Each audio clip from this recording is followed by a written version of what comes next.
Hello, I'm Nalini Haynes and this is Dark Magazine. Today I'm putting Wendy Orr in the limelight. Wendy grew up in France, Canada and the United States. She was a compulsive reader from an early age and now writes for children, young adults and adults. Her books have been published in 25 countries and languages and have won awards including the CBC Australian Book of the Year, American Library Association Book for Older Readers, and the Israeli March of Books. Wendy also worked on the screenplay that turned her book Nim's Island into a 2008 Hollywood feature film starring Jodie Foster, Abigail Breslin and Gerard Butler. The sequel, Nim at Sea, is now in production with Bindi Irwin starring as Nim. Oh, can I interrupt you there? Yeah? It came out in 2014. Okay, the sequel Nim at Sea is no longer in production.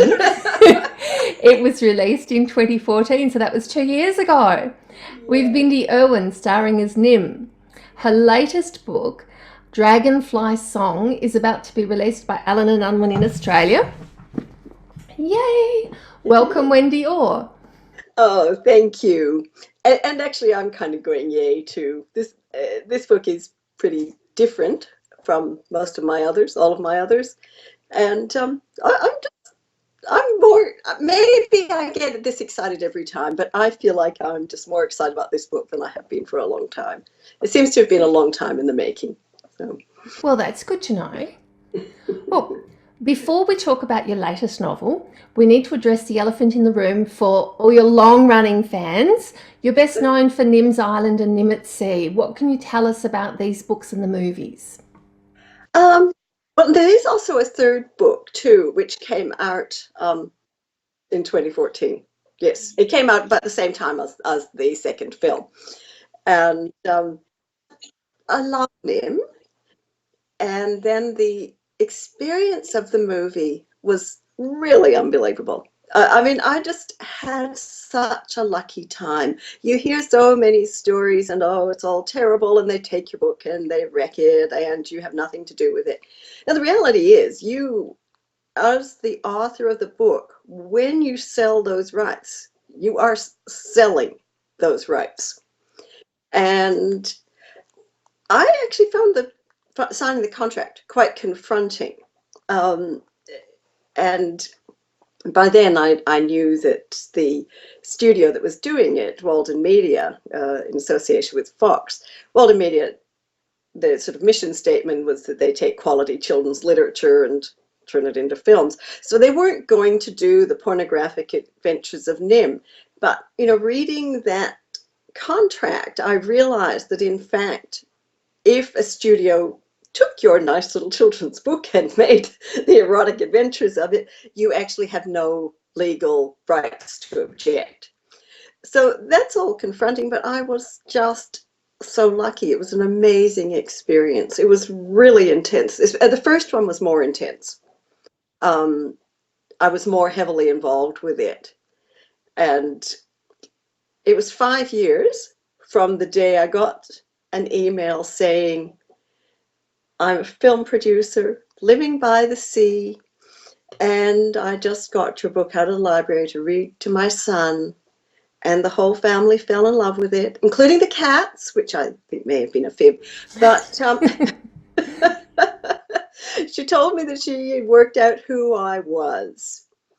I loved animals, I loved the sea, so she put that all into this very seductive letter, which of course I would have gone, yay, anyway.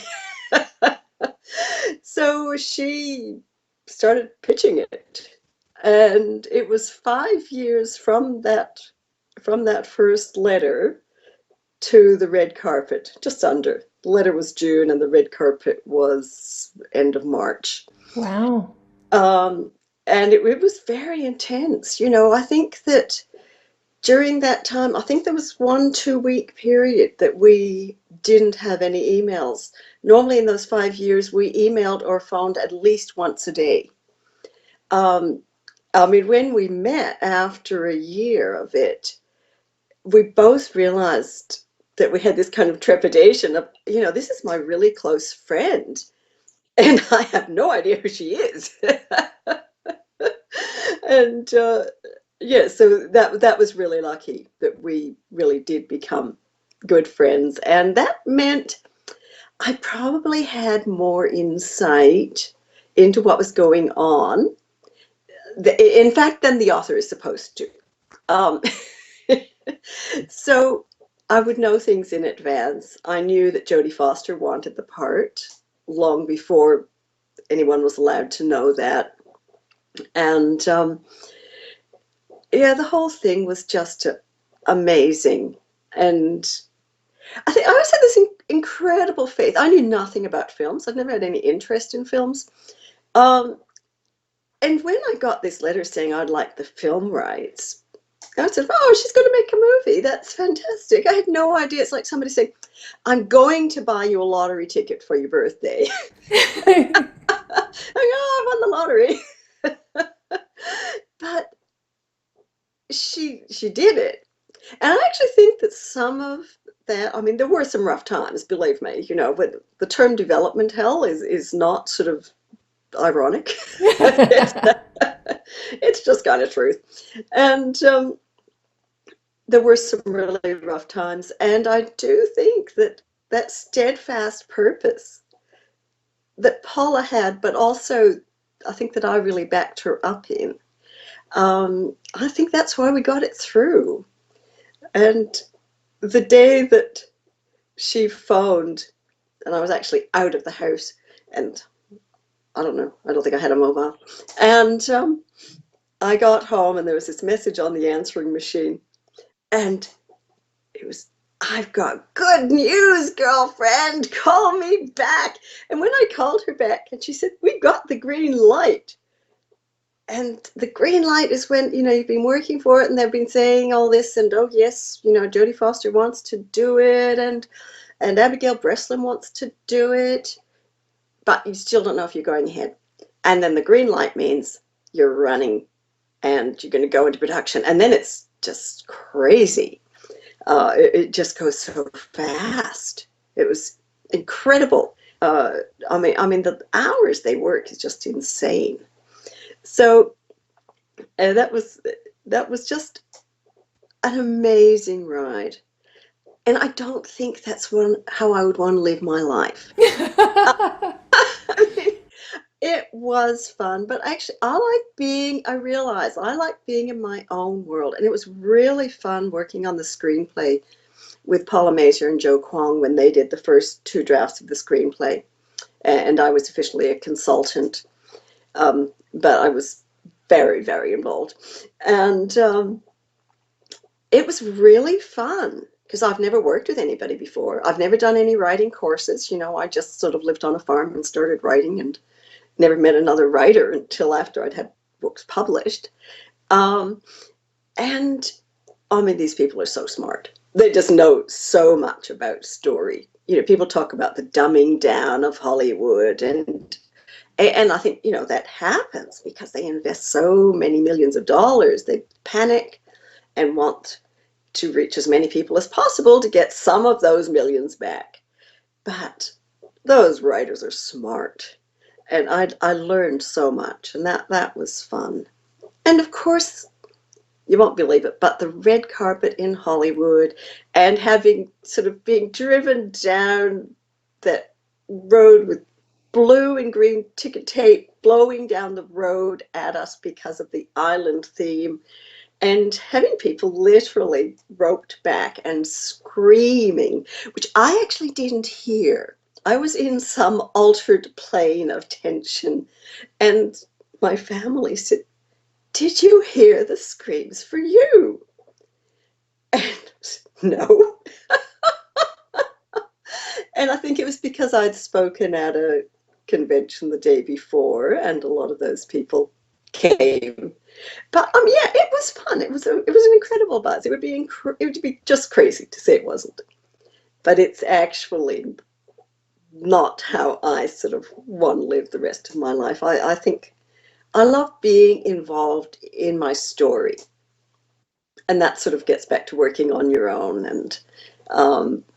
Just sometimes it's a jigsaw puzzle, you get a certain way through the story and then just playing with the jigsaw puzzle, figuring it out, and then those massive illuminations of, oh, that's what they did. And I love that. And so I'm obviously a little bit of a loner. I love company, and it was fun to work with people, but I actually like letting my story figure itself out. Well, of course, I know that I figure it out. I'm not really that, woo-woo, but it always feels like it's figuring itself out, and finally it lets me see it. And that's quite different from working out, well, yeah, this works really well, but the budget means that we can't afford that. And then, of course, like with Nim's Island, when Jodie Foster came on board, well, all of a sudden we can't afford a volcano. Um, and then Nim at Sea was, sorry, my book was Nim at Sea, and it became Rescue on Nim's Island. It was a very different process because it was an Australian film. And so the budget meant there was no way they could follow the story I'd written. And so they treated it with huge respect. Nim is totally true to character. And Bindi, of course, but Abigail Breslin is just a fantastic actress. We're very, very lucky to have her in that first film. And Bindi is actually also a very good actress. And of course, she's totally natural with the animals. I mean, that isn't acting. So we were really lucky to have her. But it was a very different process. But when I saw the final script, I actually said, all right, it's not the story I wrote. That's totally a story I could have written. If I'd written the sequel knowing that actually, no, we can't have a cruise ship, we can't have New York, I would have actually written something pretty similar in plot. So, but I wasn't so involved with that. Paula Mazier was still involved with it, although it was an Australian production. And so I did, I knew what was going on, but I didn't have the same level of involvement. And I think that's sort of the way I'd like to do it if I should be so lucky that we do it all again. So, yeah, but as I say, I've been very, very lucky. Okay, well, on to your next novel, Dragonfly Song. What can you tell us about this story? Well, Dragonfly Song is quite different. Dragonfly Song is set in the Aegean Bronze Age, or in the Bronze Age in the Aegean. So it actually starts on a small fictitious island in the northern Aegean. I played with the fact it could actually even be into the Black Sea. It's quite isolated. But for setting it, what I actually did was removed the island of Samothrace from the island and placed mine there. I wanted a much smaller island than Samothrace, and I didn't want any known history. So I put it there, and I like, even when something is, reasonably out there, I do like having sort of factual things. So I like knowing when the sun rises and sun sets on different days. And it never comes into the book, but I like to know it. And of course, I mean, I did that with Nim's Island, but when I wrote Nim's Island in 98, you didn't have access to as much online as you do now. It was much harder. Now, of course, I could just put up something to check what the weather was on Samothrace today. And interestingly, it's roughly the equivalent latitude of where I live, north of Melbourne, or like the same distance from the equator, if you like. So to me, that was just sort of quite interesting, so that there is a real difference between summer and winter sunsets and temperatures. And so I used that. And Asa Asa's a little girl who came to me while I was actually just doodling. I was playing with finger paint apps on my iPad, actually looking at doing some masterclass workshops and just sort of playing with ideas for creativity. And of course, you have to try them out, and it turned out they worked. And so I just found I was doodling this girl who was a very unhappy girl, really very dark, emotionally and physically. She's quite dark skinned, and her mouth was, she had a real twist to her mouth, and I didn't use that in the book so much, but it set something up for me. And I can't draw. I don't draw at all, and that was why I thought it would be interesting for people who can't draw to play with finger paint apps, because you can delete it immediately. Nobody has to see. That was my principle. And so that picture has long gone, but she sort of sparked it for me.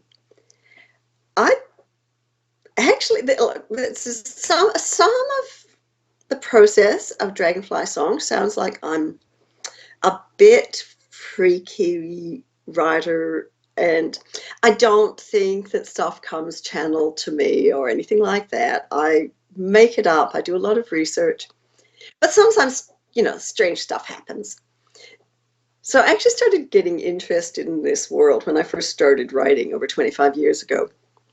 And I dreamed about a white-robed priestess leading this procession, a torchlit procession, up a green mountain. Now, it was dark and the mountain was green, but, I said it was a dream. And the mountain was actually a volcano.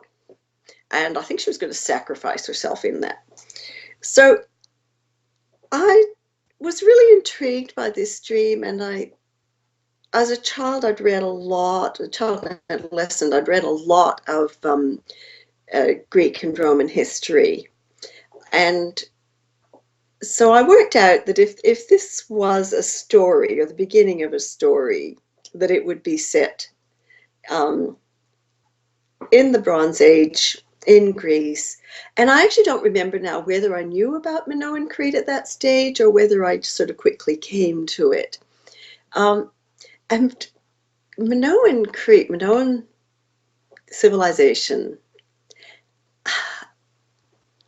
especially as it was sort of known then 25 years ago, was this purely feminine, feminist society, very appealing, mother goddesses, priestesses ruling everything in these beautiful palaces.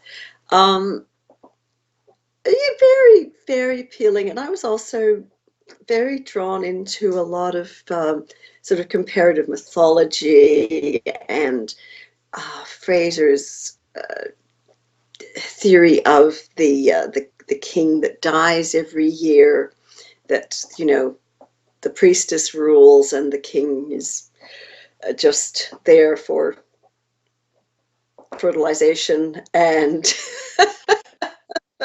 and he gets killed at the end of the year. And so, this stage, I was just really experimenting with what I wanted to write. I didn't know what I was going to write. I just had made a serious commitment that I was starting writing. And so I just threw myself into this. Now, I'm really relieved. The sort of, I don't know what you would call it, kind of erotic chick lit, melodramatic novel actually was very nearly published, and I'm really glad it wasn't, because I a few years ago I looked at it again, and I thought, no, this is not actually something I even want to resurrect and rewrite, but there was still a lot of appeal in that world. Now, there's been a lot of I think there's actually been a lot of research done in the meantime. And of course, one big difference is I first started researching it in the pre-internet days. And and as I say, living out on a farm. So basically, it was interlibrary loans. And what a change, of course, now there's access to everything. I've just read so many PhD theses. I found the one thing I don't seem to have access to is something like second year archaeology or ancient history. You can do a heap of first year courses and you can read PhD theses. And I was sort of scrabbling sometimes in between those two things. But as I came back to it, I'm quite a lot less convinced that just because there were images of bare-breasted priestesses dancing with snakes, that it actually meant that it was a purely feminine rule. I also think that although a lot of people say, this was a purely peaceful society, there aren't really defenses on Crete. Well, they traded all over the Mediterranean to Egypt, everywhere. I think they probably had a pretty good navy. And, there are a few people who think, well, perhaps if they didn't have defenses, it was because they were actually so safe with their navy.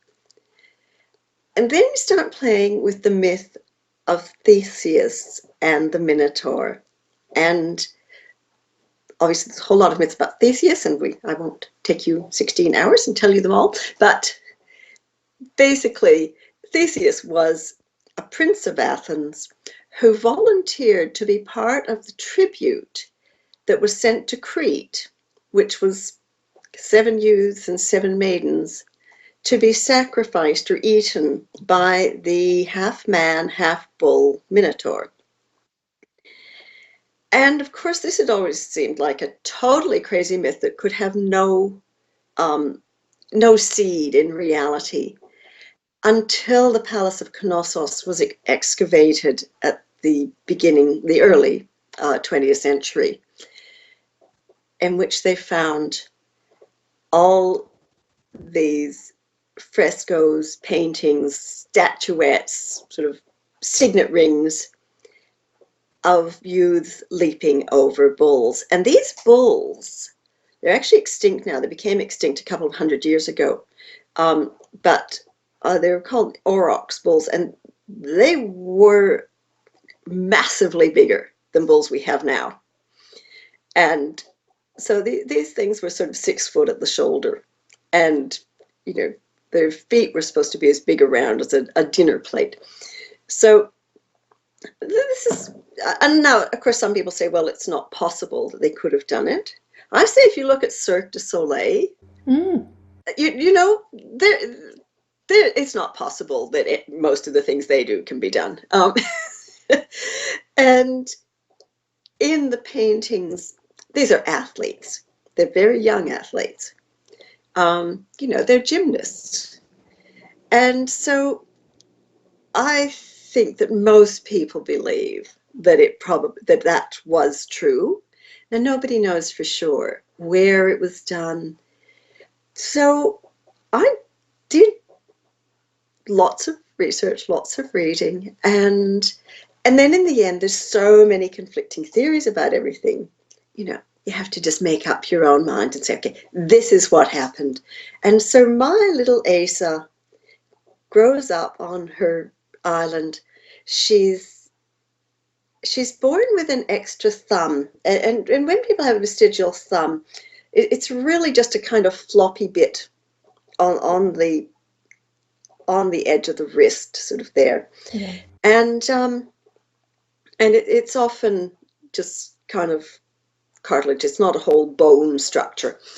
And so therefore, I think a baby would not die if they were removed, even if not under our century's surgical conditions.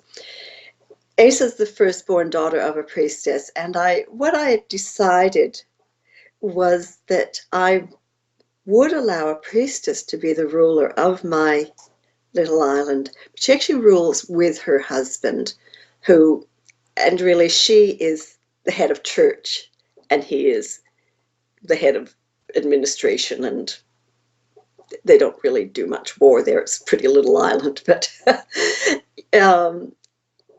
so she's the head of this. She's the firstborn daughter of this priestess, but she's not perfect. And you really can't have a priestess who's not perfect. And the father cuts her thumbs off to make her perfect, and then he dies. So it's obvious that she has to die.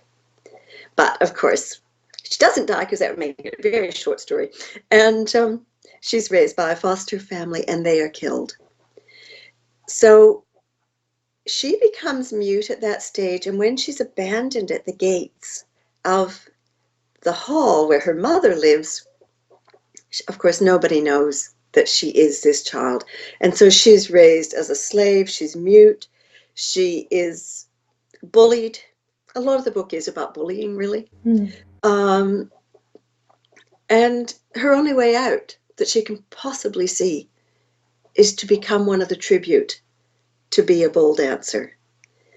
And needless to say, that's what she does. The poetry part, too, I guess, is something you might have been going to ask me about, I'm guessing.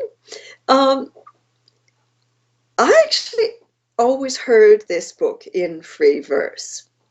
And it was one of the things that made that I stopped and started it quite a few times. I actually started it first about 5 years ago. And I wasn't, the tone just wasn't right. And so then I put it aside and wrote Rescue on Nim's Island. And then I came back to it when I finished that. And yes, as I said, I'd always heard it in verse. I always thought, no, you can't tell this story in verse. It's just too hard. It's too complicated. And I do often hear stories in verse and then just put them into prose. So that's what I've been doing. And I just woke up one day and I thought, well, I could just tell it sort of half in verse and half in prose. And I didn't really know it was something that had been done much. So I told my editor, and I was really, really very much expecting her to say, I think that's a really bad idea. And she said, oh yeah, sort of try that. So I did. And it was very interesting because it actually totally changed the way I work. This is where I said that I try not to be kind of woo-woo, but this story did direct things. So long before I started writing it, I don't think I was even planning it. It was about 8 years ago. I was driving my daughter's car, so I was listening to a station that I don't normally have on, and I heard this band. I didn't catch their name properly. I thought it was Ross somebody. And I thought, that is the soundtrack for that book when I write it. And so when I started, and I always write in silence. Sometimes I use a kind of studying meditation tape, CD, and but normally just complete silence.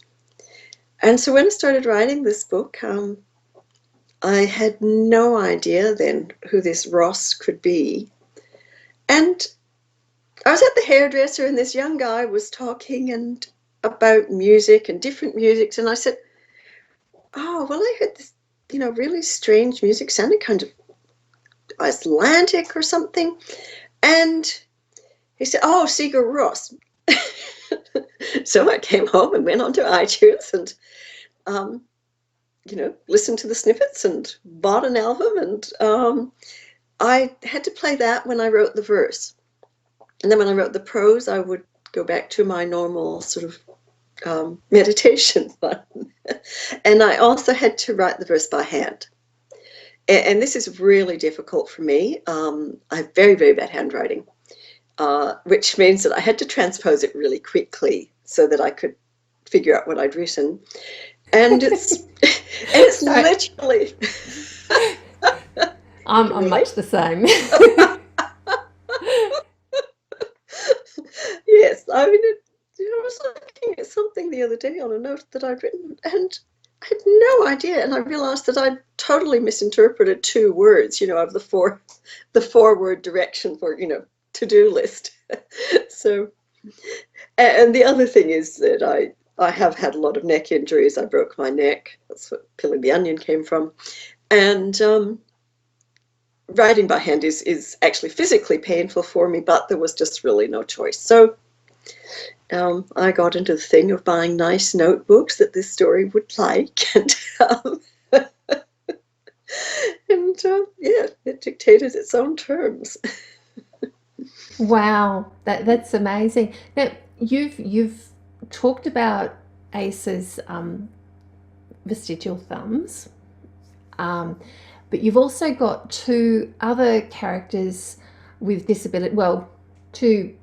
You have more than two, but you have Mia and Nico. They're bull dancer trainers. Now they've both got acquired disabilities, and yet you've described them as being strong and even fierce. Why have you made that choice? Oh, that's really interesting. I would say that wasn't a choice. It was there. Um,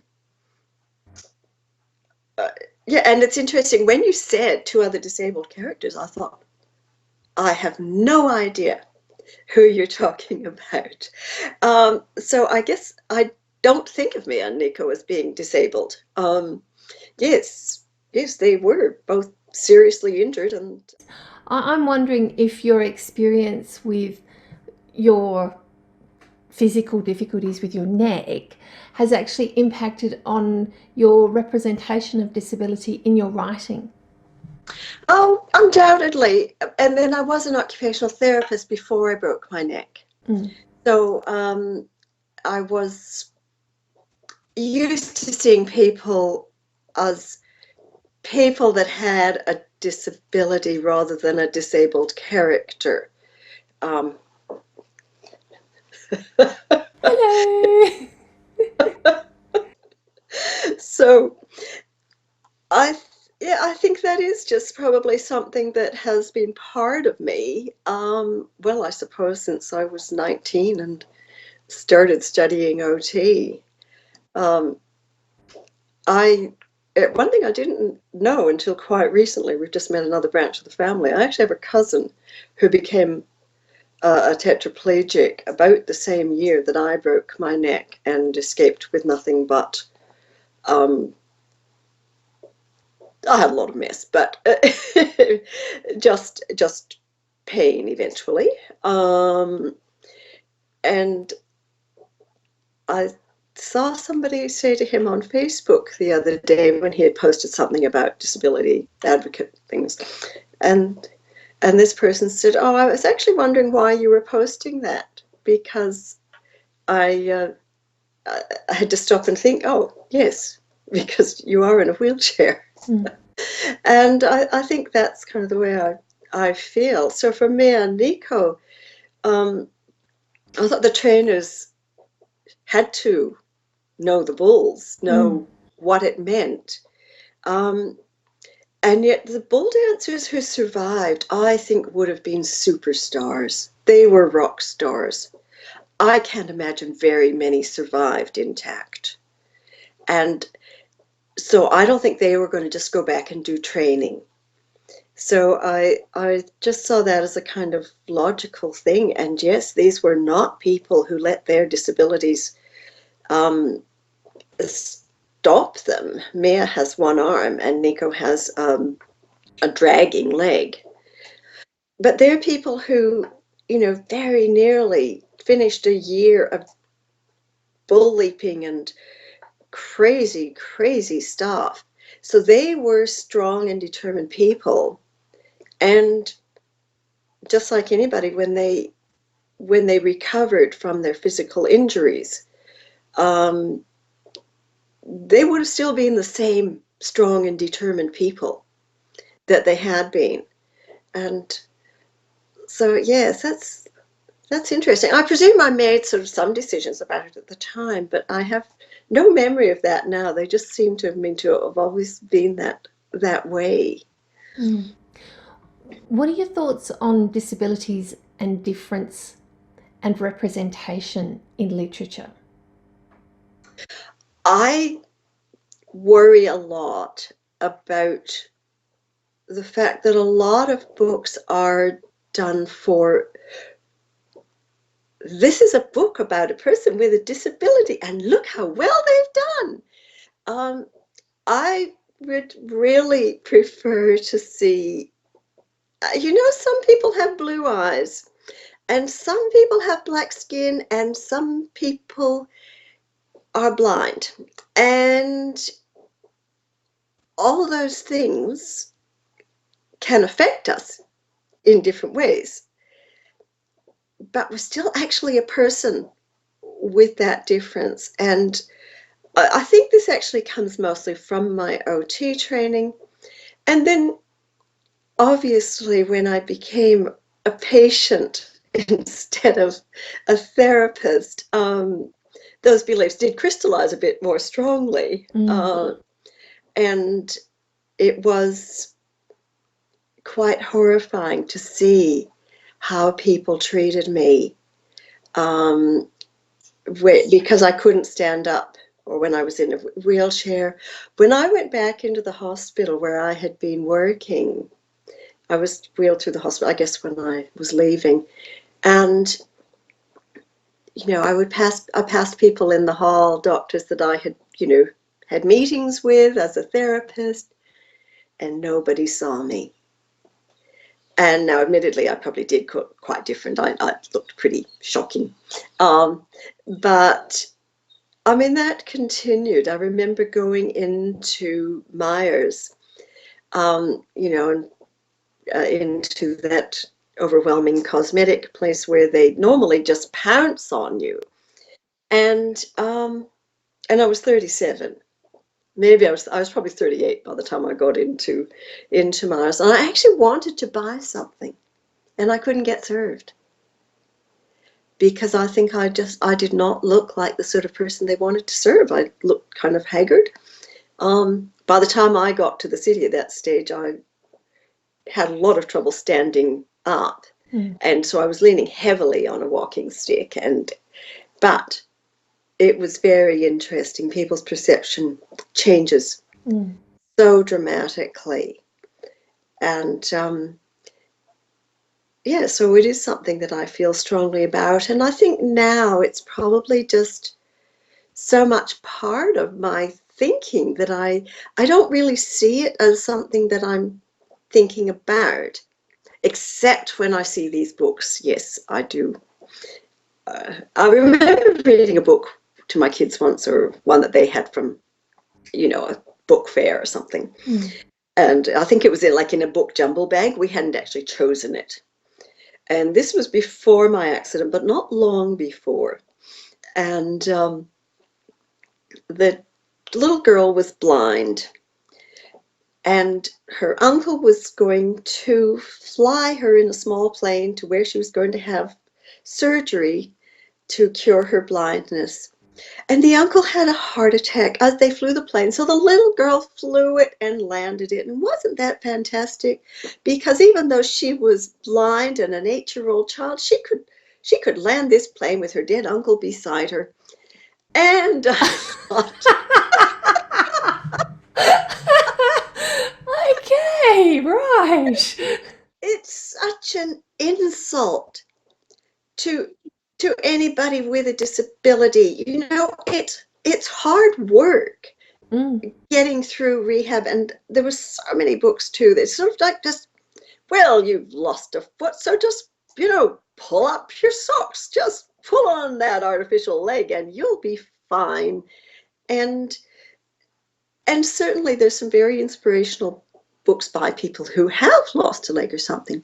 They do often gloss over the period in between of total despair, because it's not actually that easy. It's not all jolly hockey sticks when you were severely injured.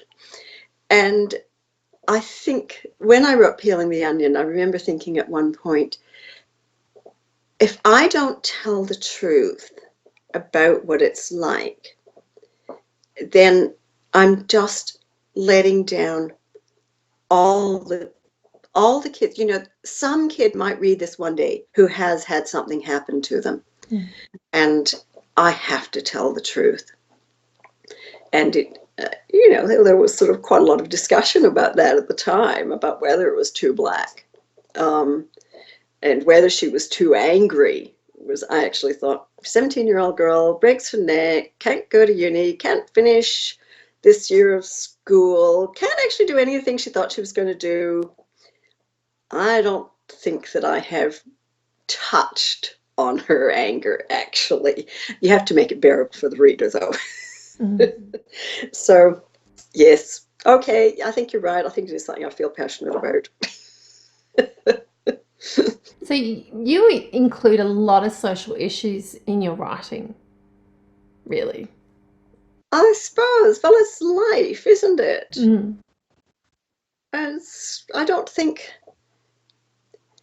I mean, I know that some of my writing may not be classed as realistic fiction, but I like it to be grounded in life, And really, I think yes, you probably can't call snakes the way a snake charmer calls them with a flute, but that's not the only kind of magic in it, and so life has an awful lot of social issues, isn't it?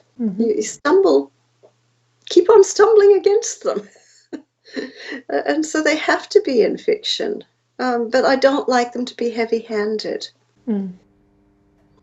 So the message is, it's there, but it's not the point of the story. Not at all. I don't usually know that there's going to be a message. The story certainly appears to me, and I guess my own beliefs come in to how I work out the story. And so for Asa, I didn't know at first that she was mute, and then I just realized one day, yes, she is. She's been so traumatized, and I discussed it with a child psychologist and speech therapist that I used to work with when I was an OT, who now specializes in child and adolescent mental health. And they certainly felt it was very realistic that she would be electively mute after this. And when a child is an elective mute, we're talking about a deep subconscious thing. It's not a child refusing to speak. It's a deep-seated inability. Just, I suppose, well, like all the things that we can't do from some phobia or other, which, the subconscious is a pretty powerful thing.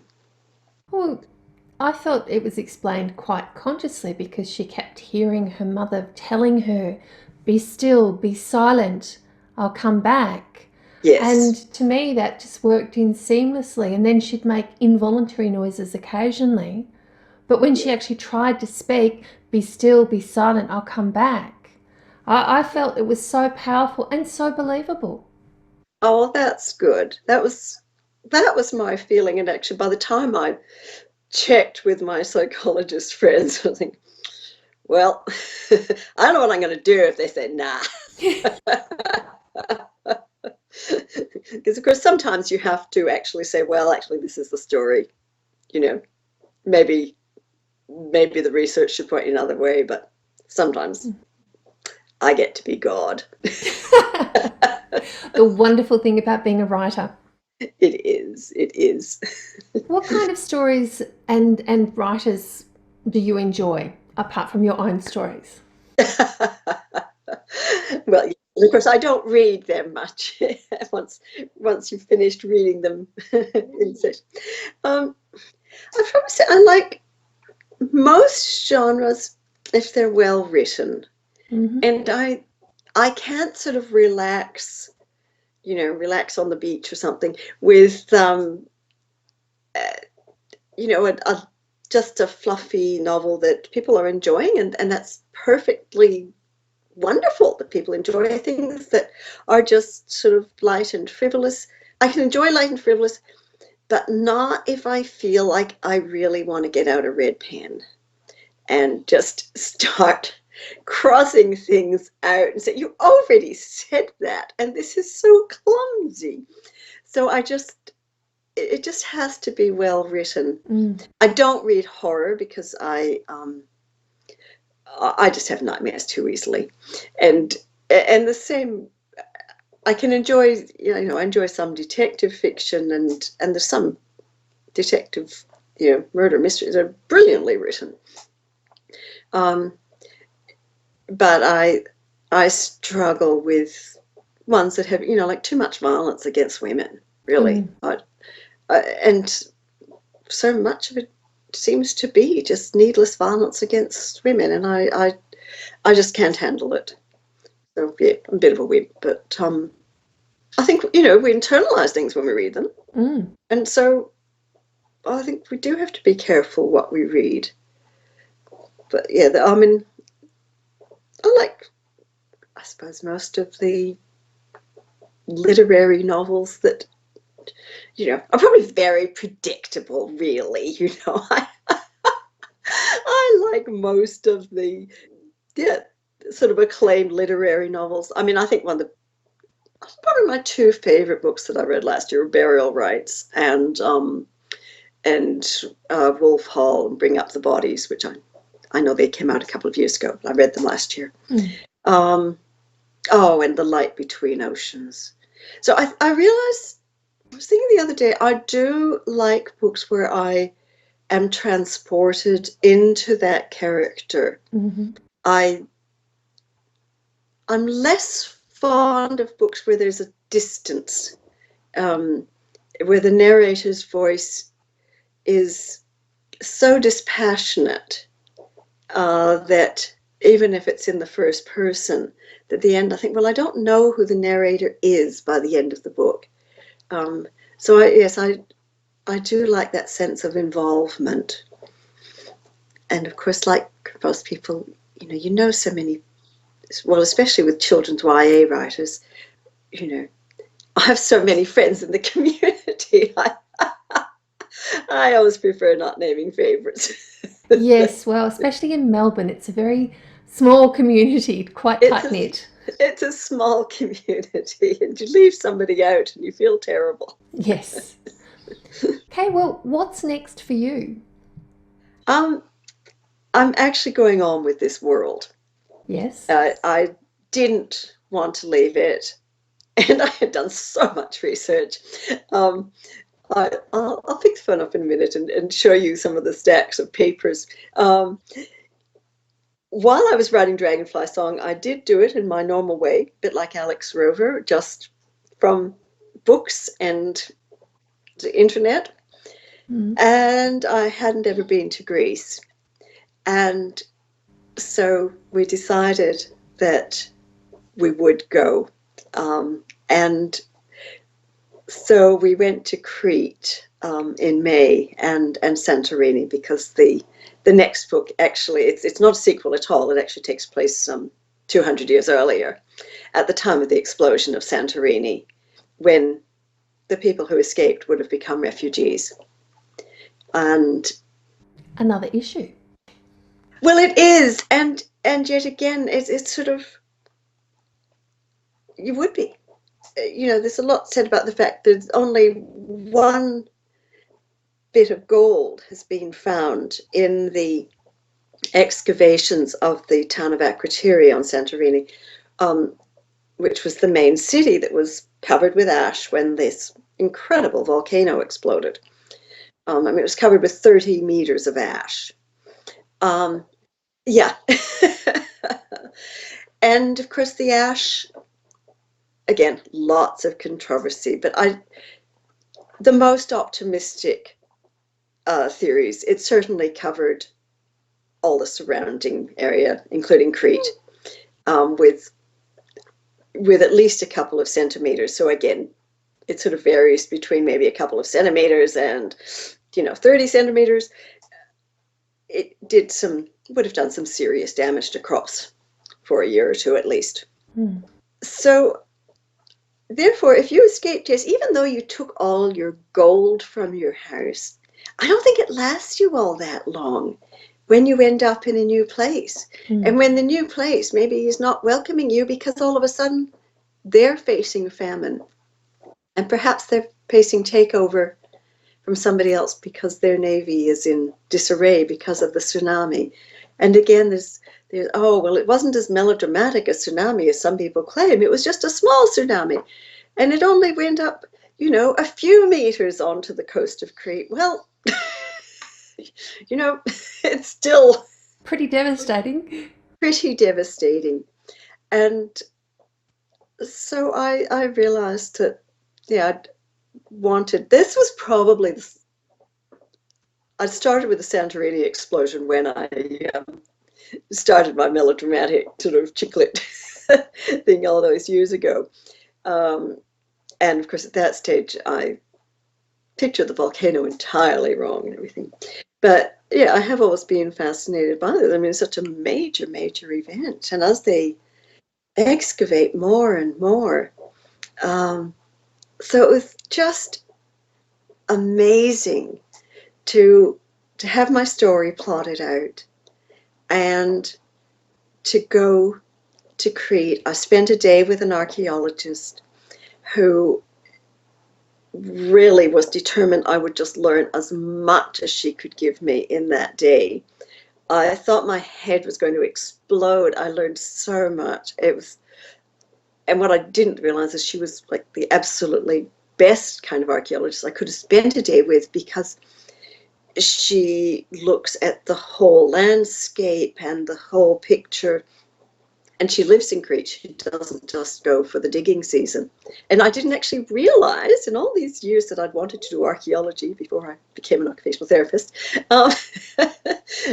And I didn't realize that there were kind of digging seasons. You know, you work in a university for the school year and then you go and dig. But it means that you usually don't even see that place in the winter. So you don't see the creeks running and the winter vegetation and where the sun rises in the winter solstice. And so I was so lucky to see places where the new girl will have lived and to pick up bits of pots that she might have made. Because, I mean, I think the thing is, when you look at an archaeological site and you go to a museum, and it's really easy to sort of see these objects as if, you know, some professional, you know, museum person or something made them, even though, yes, you know, they're 4,000 years old. But they were a real person. And this is what really sort of enthralls me about history. I mean, like, here's the story. Of course, I've made it up. And of course, I don't think that there was a girl who went from a small island where she was the cast-off daughter of a priestess who had the ability to call animals, who became a bull leaper. I actually think a boy like Lukey, the secondary character, his story may be fairly close. And whoever these bull leapers were, they actually were real people. And when I was picking out pieces of pot, I actually found one piece of pottery on a mountain, just on a path. And I sent the archaeologist the picture of it, and I said, is there some writing on it? And she said, no, that's just 4,000 years of sliding down the mountain. She said, but there is a fingerprint in the glaze. And I couldn't see it, to be honest. I'm not that good at seeing things like that. But I looked where she had said, and I could put my thumb on it, and it fitted. And that's overwhelming. So, I mean, I'll be making up the story of this girl, and I don't think she's channeling herself to me or anything. But a real person actually made the pot. And real people lived in that town of Akrotiri, and yeah, probably the upper class ones did escape.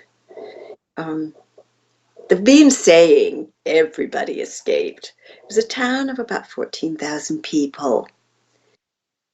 And I don't think you can have all the wonderful things they had if you didn't have a slave class. And by the time you get to Homeric Greece, which is, of course, you know, a long time after Slaving was a pretty established way to make money. I think that there probably were a lot of people sort of in Asa's situation where you're just not exactly a slave as in bought and sold so much, but you were just so much an underclass, untouchable. And I think also probably some of the bull leapers where they were kind of bought and sold as slaves. So all of these things, yes, they just sort of whirl around. So that's where that girl is coming from. Sorry, the slaving was a sidetrack. She is not a slave. But even if you started off with the means to escape from this eruption, I think life is going to be tough.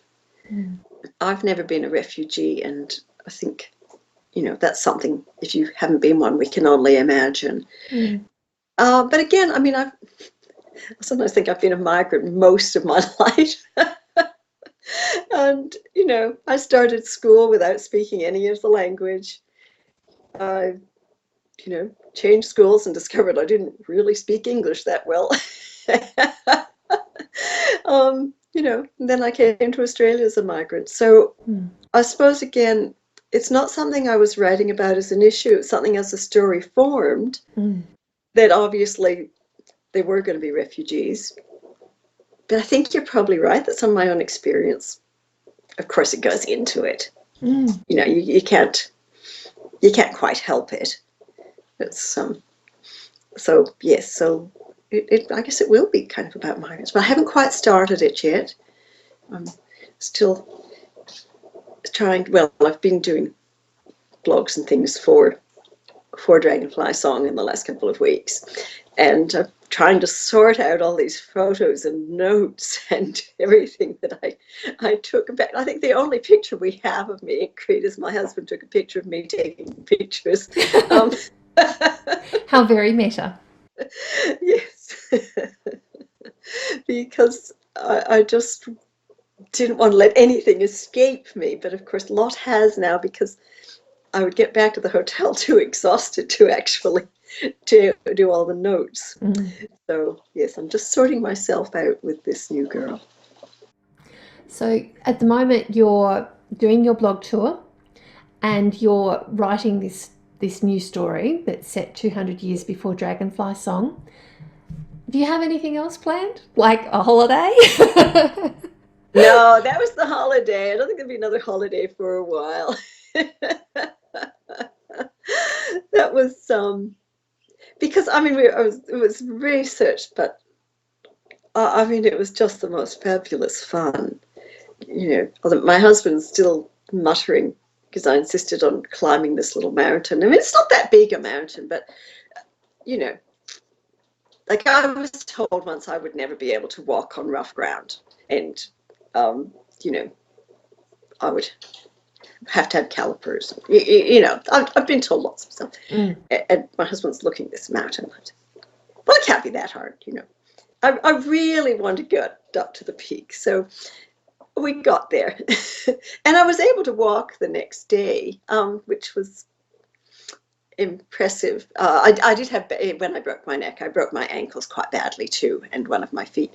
So what did you do? Oh, it was a car accident. It was, the old Commodore going through a give way sign at 140. Having appeared to, he slowed down. That was what tricked me. He slowed down at the give way sign, so I continued on, and then he put his foot down. So yes. So I mean, I am very lucky to be alive. Very, very lucky. And there've been a lot of things that I haven't been able to do. But you walked up this mountain. I walked up this mountain. And so, that was a pretty good holiday. I don't need another one for a while now. Well, it sounds like you're keeping yourself very busy. Well, life would be pretty dull if we didn't. Well, Thank you very much for talking to Dark Matter. I wish you all the best with your blog tour, and I can't wait for your next book. Oh, you might have to wait a little while. Kind of get that. How long do you think? Probably 2 years. Mm-hmm. Yes, if I get into it now, I'm hoping that it won't take quite as long as Dragonfly Song did. Dragonfly Song was, well, maybe it wasn't quite 2 years. I don't know how long it was. It was, a century or something like that. But I think the plan would be that it maybe would come out in about 2 years, since I haven't actually opened its notebook yet. It's still just sort of swimming. I need to know the first line before I can start. Oh, really? Yes. And the first line usually isn't in the book.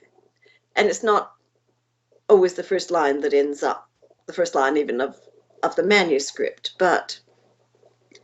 And I realized I think what it means is tone. That's the only thing I can think of. But I have to hear the first line in my head before I can really start. And so I also know that you have to be patient, and I also know that you have to sit down and stop running around and doing all the blogs and unpack. I suppose we've only been back 2 weeks, so yes, it does take a little while, and then when you babysit puppies. But yes, so I'm just kind of waiting to settle into that a space where I hear the line, but of course things are starting to solidify, and I also need to spend some time writing the questions. I find that's more than an outline. I write questions, of, well, even establishing like concrete things like what siblings, and I know what her father does. I'm not completely sure what her mother does. But there's sort of more and more questions. Each time you decide something, then it leads you to another question of, all right, all right, if you know that she has a sibling, then, older or younger, boy or girl. I mean, that's a simple example. But each question just seems to lead more and more. And so those questions are in my head, but I haven't sat down with the notebook to sort of formalize them yet. But yes, as I say, I have faith that when I do, it'll start to form. And because I think you do learn to have faith in your writing. It's, that it follows a pattern. That there's, moments of wonderful inspiration and moments of utter despair, that it's just so crap that there's really no point in even trying to finish it.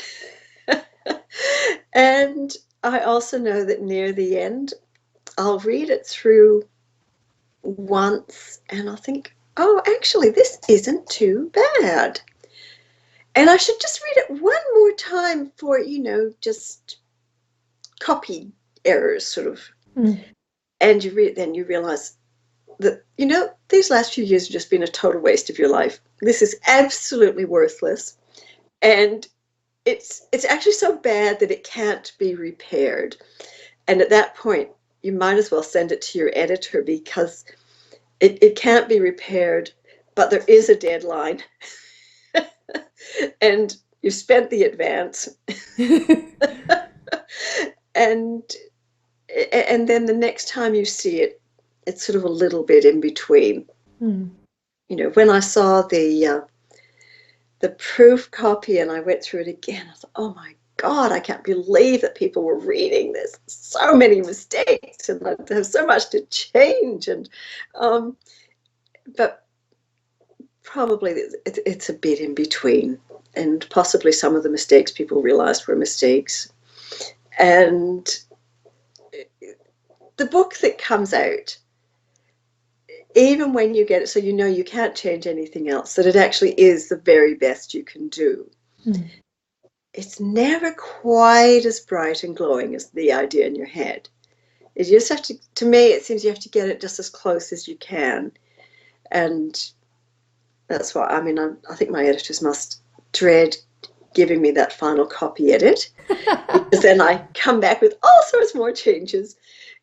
But that's when I do feel, well, okay, maybe this book isn't perfect, but it's actually as good as I can get it.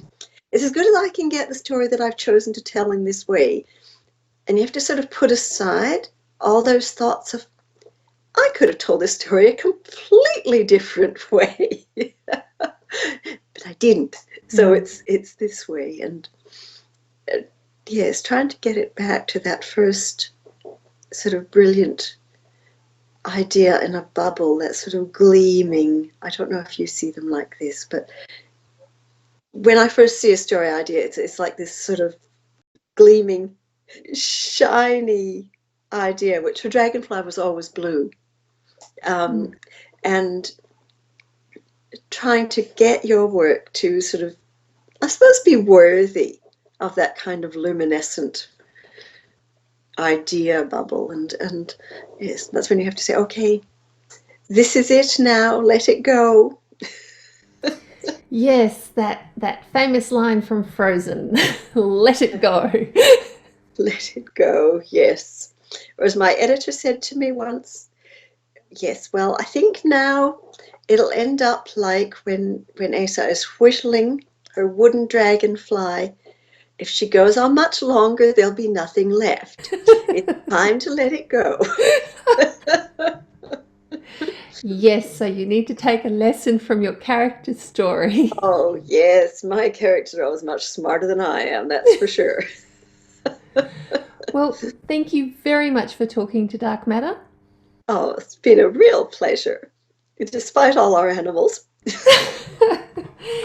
Yes, my cat is telling me, I think, that I should put the heater back on. I think that's why I'm in trouble. Ours used to use corporal punishment. She would sink her claws into your leg if she wanted the heater turned on, when we had a heater in that house. Oh, don't tell Smokey. No, sorry, Smokey, you didn't hear that. Well, is there anything that we missed? I do have my weird dragonfly story if you want it. Oh, yes? Well, as I say, I do tend to see my stories in a kind of bubble idea, and I don't actually know what that means. It's sort of as I start to form the questions. And I'd known for some time that I wanted to work on this story, but I still wasn't sure sort of where it was. I was actually in Tai Chi, and we're doing sort of the slow form that we've been doing for about 10 years. So sometimes the mind wanders. And I suddenly sort of saw the questions, or the feeling of the questions, and I saw the shape of the story in this sort of, and it was like this luminescent blue bubble, and it was so beautiful. I started crying, which was In the middle of Tai Chi. yeah, but look, all our group is pretty vague, so nobody else noticed. And the next day I was out and there was a blue dragonfly over our little pond. And I thought, no, that's a sign about the story. And it just seemed, this probably isn't true, but what it seemed is that each time I sort of saw something significant or discovered or made a significant decision about the story, I would see a dragonfly. And so I was actually in Denmark. I went to a friend's wedding on this island in Denmark. We're on this rocky beach, and the island is nothing at all like Asa's Island. It's just a flat island, but very rocky beach. And a lot of the people at the island a lot of the people at the wedding were scientists, because his friend writes sort of scientific crime thrillers. And one of them was explaining to his children that this was flint, and he found a little piece of flint, and I found this piece of chipped flint. And I don't think it was a knife or anything, but it's definitely a sort of offcut of chipped flint. Like Ace's knife. Exactly. And I have cut with it. It does cut. It is very sharp. And so it really reminded me that although we say the Bronze Age, most people didn't have or use bronze. And this was something the archaeologist really was drilling into me. And I thought, oh, I'm so glad I got that right. Because it really helped me position her and get away from this sort of mystique of the beautiful Minoan priestesses in their beautiful flounced skirts and the gold in their hair. And it got me away from that and just sort of more earthy look at what life would have been like for real people. And so, of course, later that afternoon, I saw a dragonfly. And that kept on happening. And I eventually remembered that, as I said, I'm the god of the story. And I thought, her name can mean dragonfly. But what I didn't know until I went to Crete, the archaeologist said to me, oh, well, of course you realize that the dragonfly was a sign of the priestess. Or the goddess. And I said, no.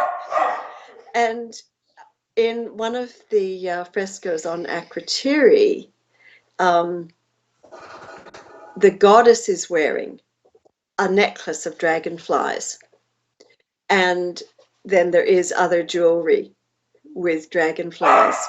And so I took a picture then in the museum of just a piece of fresco that they don't know where it came from, but with a dragonfly on it. And so I thought, oh, that's pretty special. Yes, absolutely. And then on Christmas Day this year, I sent, well, I thought it was the final draft, but I sent what I thought was the final draft off on Christmas Eve. And on Christmas Day, the kids and I were actually lying on the lawn. And I looked up. I've never seen so many dragonflies. I didn't know you could have a swarm of dragonflies. It was just an absolute swarm of dragonflies above me. And I thought, oh, I mean, of course, you make up your own omens, That's a nice omen. I've sent her off, and here are her dragonflies. So, yes. So that was a little weird dragonfly story. That's amazing. Well, thank you very much for talking to me today. Oh, well, thank you, Nalini. It's an absolute pleasure. I hope we get to do it with a cup of hot coffee one day.